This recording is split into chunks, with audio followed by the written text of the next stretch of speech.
So heto na mga ka-One Stories, pagkatapos nga pong makuha ng Golden State Warriors ang pinakamagandang record sa preseason, undefeated 5-0, marami nga po ang naniniwala na kayang manalo ng team na ito ng kampiyonato dahil na rin sa kanilang splash trio na nagpakilala kontra sa Lakers. Tara't pag-usapan natin yan at talakayin ng Allen Iverson 2.0 ng Charlotte Hornets. Pero bago yan, please don't forget to hit the notification bell at mag-subscribe sa aking channel.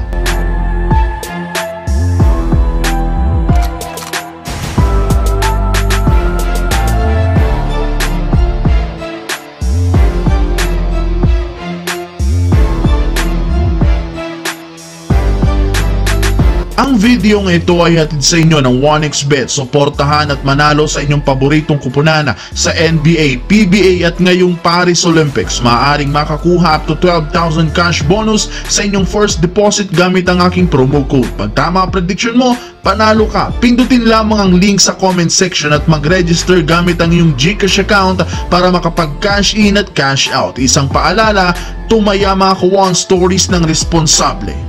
Kasunod nga po ng pagkatalo ng Charlotte Hornets kahapon kontra sa New York Knicks, bumagsak na nga ang kanilang record sa 2-2. Pero hindi rin naman ito pinangangambahan ng team dahil may ilang mga napakagandang bagay nga po ang nangyari dito, kagaya ng pagiging sobrang consistent ni Tre Mann na siyang tinatawag ngayon bilang Allen Iverson 2.0 ng Hornets dahil sa kanyang looks at galaw. Dito nga po nakapagtala ito ng 16 points, 4 rebounds, 5 assists, kasama na dyan ang napakaangas, napaka-smooth na galaw at handles nito. Maliban dyan, napakalupit rin naman nga ang finishing at paggawa ng plays, kukang-kuha talaga ang galaw ni Iverson. Kaya hindi na nga po nakakagulat bakit maraming mga analyst ang nakakapansin sa kanyang laro at nagsasabi na posible nga pong si Tre Mann ang magiging sagot at pag-asa ng Charlotte Hornets para maging competitive muli ang kanilang team at makabalik sa playoffs makalipas ang ilang taon. Para nga sa inyong kalaman,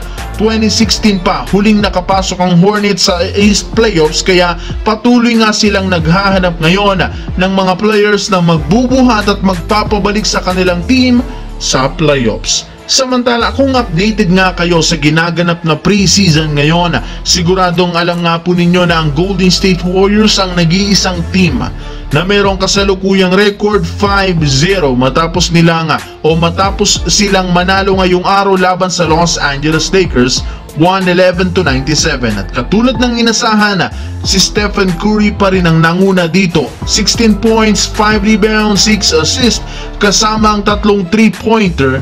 Syempre, kung saan nakipag-shoot out at asaran pa nga ito sa kanyang dating kakampi na si D'Angelo Russell matapos silang magpalitan ng shimmy sa laro.